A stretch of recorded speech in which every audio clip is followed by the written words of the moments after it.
welcome back to Options Trading Pilot. This is a midweek discussion. Been pretty busy at the beginning of the year here. Stocks really took off at the beginning and have really been choppy the last couple of days, so it's precluded me from getting the video out. I'm John, Options Trading Pilot. My business partner is Guillermo.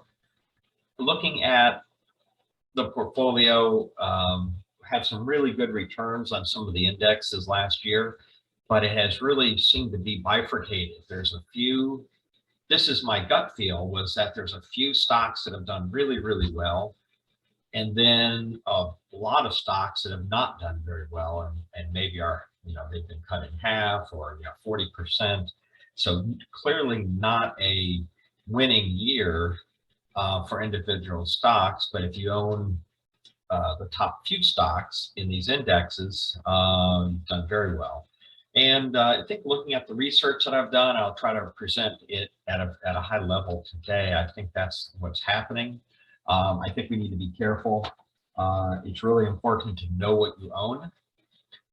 Sometimes you own, and I do this too, you own one ETF and you think I'm going to be diversified and buy another ETF, but you look under the hood and the top 10 are all the same.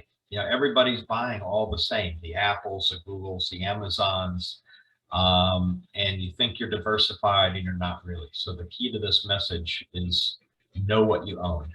And I think the 2022 might be a time that we need to be a little more active and not just hope that the index or an index is going to be our financial savior and is the way to go. I think we're going to have to be a little bit more prudent.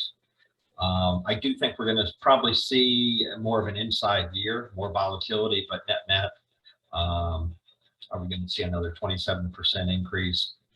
It seems unlikely, at least from a statistical standpoint. But let's look at a few interesting facts.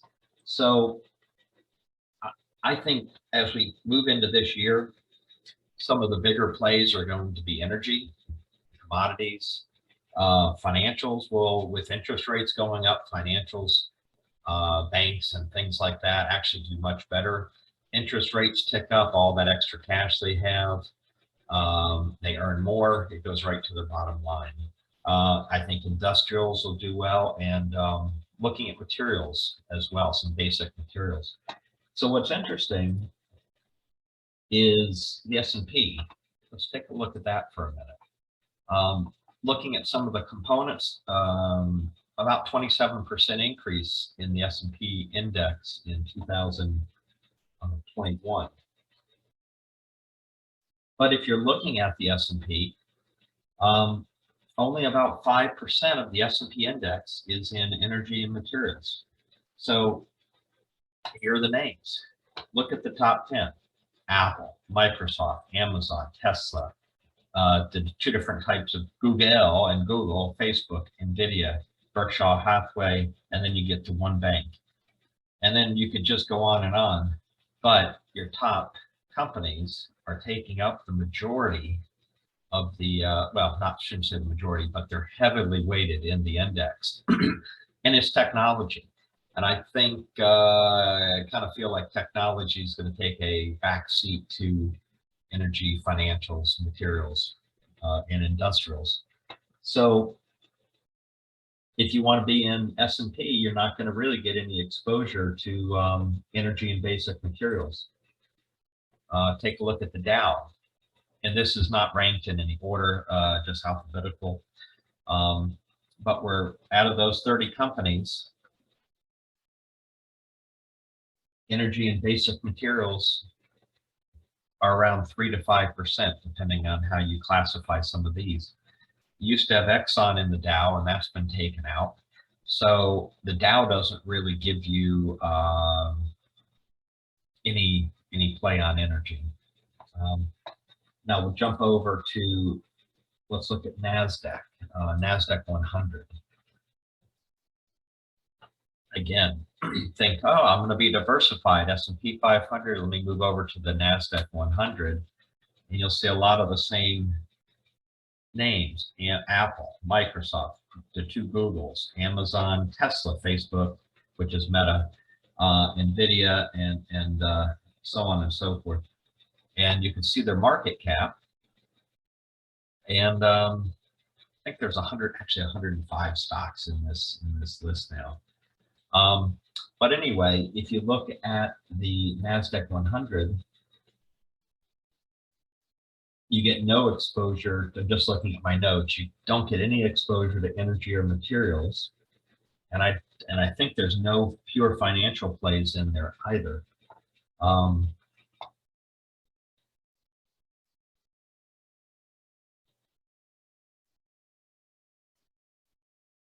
So the NASDAQ 100 is almost half technology. And if you add in